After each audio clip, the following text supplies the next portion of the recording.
మోడల్గా తీసుకొని నేను రాజకీయాల్లోకి వచ్చాను. మరి ముఖ్యంగా ఆలపాటి రాజేంద్ర గారి గురించి చెప్పాలంటే ఎంతో మంచి మనసున్న నాయకుడు.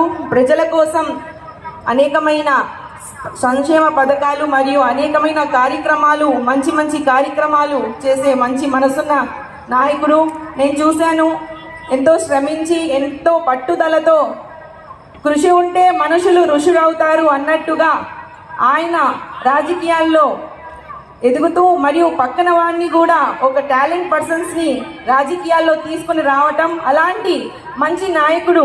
ఆయనతో పాటు అనేక మంది నాయకులను కూడా తయారు చేసినందుకు నేను ఎంతగానో సంతోషిస్తున్నాను. మరి ముఖ్యంగా ఈరోజు ఈ సందర్భంగా ఒక మాట చెప్పాలనుకుంటున్నాను. ఆలపాటి రాజేంద్ర ప్రసాద్ గారి తండ్రి గురించి గౌరవనీయులు స్వర్గీయ శివరామకృష్ణ గారు స్వాతంత్ర యోధులు మరియు ఆయనని అడుగుజాడల్లో నడుస్తూ ఎన్టీఆర్ గారు పార్టీ పెట్టినప్పటి నుంచి ఎన్నో త్యాగాలు చేశారు ఆయన తండ్రి గారు.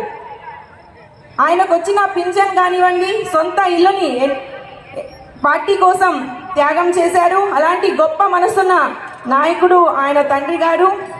కాలినడకతో మహానాడు కూడా వెళ్ళారు. అలాంటి మనుషులు ఆయన తండ్రి గారు. ఆయన అడుగుజాడల్లో నడుస్తూ ఆయన్ని రోల్ మోడల్గా తీసుకుంటూ మన నాయకుడు ఆలపాటి రాజేంద్ర ప్రసాద్ గారు కూడా పార్టీ కోసం ఎంతో త్యాగాలు చేశారు. అధికారంలో ఉన్నప్పుడు కూడా, ప్రతిపక్షంలో ఉన్నప్పుడు కూడా ప్రజల మధ్య ఉన్నారు.